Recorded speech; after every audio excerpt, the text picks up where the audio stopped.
এই পরোটাটা যখন বাড়িতে তৈরি করেছিলাম সবার মুখে কিন্তু হাসি ফুটে গেছে। আর ফুটবেই বা না কেন, এত সুন্দর পরোটাগুলো তৈরি হয়েছে এক একটা ফুটবলের মতন। আর এটা দেখতে যেমন সুন্দর, খেতেও কিন্তু দারুণ টেস্টি হয়েছে, একদম অনুষ্ঠান বাড়ির মতো তৈরি হয়েছিল। এই পরোটা তৈরি করার জন্য ময়দা নিয়েছি, ময়দার মধ্যে একটু লবণ দিয়ে ময়দাটাকে ভালো করে মিশিয়ে নিয়েছি। তারপরে হালকা গরম জল দিয়ে ময়দাটাকে মেখে নিচ্ছি। গরম জল দিয়ে ময়দা মাখলে কী হবে, পরোটাটা কিন্তু বেশ নরম হবে। আর দেখুন খুবই নরম করে ময়দাটাকে মেখে নিয়েছি, দেখতেই পাচ্ছেন কতটা নরম করে নিয়েছি। এবার হাতে একটু তেল দিয়ে নিলাম যাতে ময়দার হাতে লেগে না থাকে। তেলটা দিয়ে ময়দাটা মাখাতেই হাতের ময়দাগুলো কিন্তু একদম ছেড়ে গেল। এবার এটাকে একটু ছুঁড়ে ছুঁড়ে মেখে নেব, তাহলে কিন্তু বেশ ভালো হবে পরোটাটা। এবার এটাকে 10 মিনিটে রেস্টে রেখে দিলাম।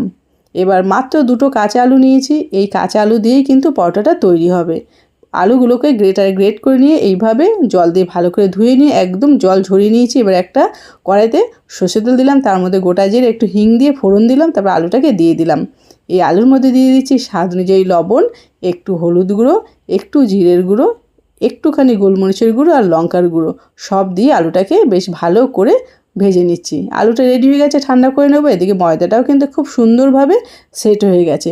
এবার এর থেকে লেচি কেটে নিচ্ছি। লেচিগুলো একটু বড় বড় করে তৈরি করে নিচ্ছি। দেখুন 4টে লেচি হয়েছে। এবারে একটা লেচি নিয়ে প্রথমে ময়দার গুঁড়ো দিয়ে এটাকে বেলে নেব। ঠিক এই সাইজের বেলে নিয়েছি। এবার আলুর পুরটা এর ঠিক মাঝখানে দিয়ে দিচ্ছি, 2 চামচের মতো পুর দিয়ে দিলাম। এবার লেচিটাকে এইভাবে ভালো করে গুটিয়ে নিচ্ছি। আর এর মুখটা কিন্তু বেশ ভালো করে বন্ধ করে দিতে হবে যাতে ভেতর থেকে পুর বাইরে বেরিয়ে না আসে। এইভাবে চেপে চেপে কিন্তু খুব সুন্দর করে মুখটা বন্ধ করে দিলাম। এবার হাত দিয়ে চেপে চেপে একটু এটাকে বড় করে নিচ্ছি। তারপরে এবার এটাকে বেলে নেব, হালকা হাতে কিন্তু এটাকে বেলে নিচ্ছি, একটু বড় করেই বেলে নিচ্ছি।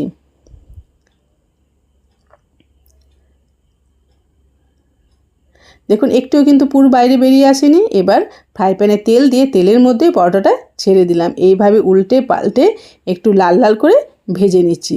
আর প্রত্যেকটি পরোটাই কিন্তু লাল লাল করে ভেজে নিতে হবে। আর ভাজার সময় কিন্তু খুব সুন্দরভাবে পরোটাগুলো ফুলে উঠেছে, একটা পরোটাও কিন্তু মিস যায়নি। প্রত্যেকটি পরোটা কিন্তু ফুটবলের মতো ফুলে উঠেছে, দেখতেই পাচ্ছেন কত সুন্দরভাবে পরোটাটা ফুলে উঠেছে। আর একটু লাল লাল করে ভেজে নিচ্ছি, তবেই কিন্তু এটা খেতে বেশ ভালোই লাগবে। দেখুন এইভাবে সবগুলো ভেজে নিয়েছি, দেখুন কত সুন্দর দেখতে হয়েছে। এবার একটা আপনাদেরকে ছিঁড়ে দেখাচ্ছি যে ভেতরে পুরটা কত সুন্দর হয়েছে। এই দেখুন এত গরম হয়েছে আমি ছিঁড়তেই পারছিলাম না, হাতে এত তাপ লেগে যাচ্ছে। আর পুরটা কিন্তু খুব সুন্দরভাবে পরোটার মধ্যে ছড়িয়ে গেছে। আর এটা কিন্তু খুবই নরম হয়েছে। যে কোনো নিরামিষের দিন আপনারা কিন্তু এটা তৈরি করে খেতে পারেন, বা সকালের ব্রেকফাস্ট, রাতের খাবারের জন্য এটা তৈরি করে নিতে পারেন। আর বাচ্চাদের তো টিফিনে এটা তৈরি করে দিলে কোনো কথাই নেই, বাচ্চারা কিন্তু এটা বেশ মজা করে খাবে। তাহলে বন্ধুরা আজকে পরোটা রেসিপিটি কেমন লাগলো অবশ্যই কিন্তু জানাবেন।